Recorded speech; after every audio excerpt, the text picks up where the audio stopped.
একটা face mask তোমাদের সব রকম অ্যাকনে মার্কস, ডার্ক স্পট কমিয়ে দিতে পারে।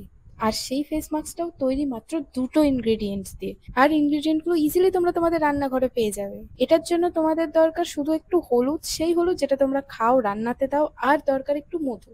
তো হলুদটাকে প্রথমে একটু রোস্ট করে নিতে হবে, যেমনভাবে আমি করে নিয়েছি। তারপরে তাতে অ্যাড করতে হবে একটু মধু, যাতে এরকম একটা থিক পেস্ট তৈরি হয়ে যায়। সেটা ইভেনলি পুরো ফেসে অ্যাপ্লাই করতে পারো, বা তোমরা চাইলে শুধু তোমাদের এফেক্টিভ এরিয়াগুলোতে অ্যাপ্লাই করতে পারো, যেখানে যেখানে ডার্ক স্পটস আছে, অ্যাকনে মার্কস আছে।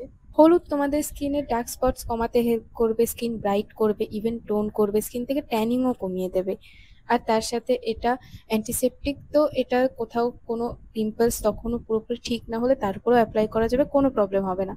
আর এতে আছে মধু, যেটা স্কিনকে সফট করে, সাপল করে, স্কিন টোন ইভেন করে। আর এটা সপ্তাহে 2 দিন অ্যাপ্লাই করো আর নিজেদের even tone soft skin enjoy করো। ওকে, বাই।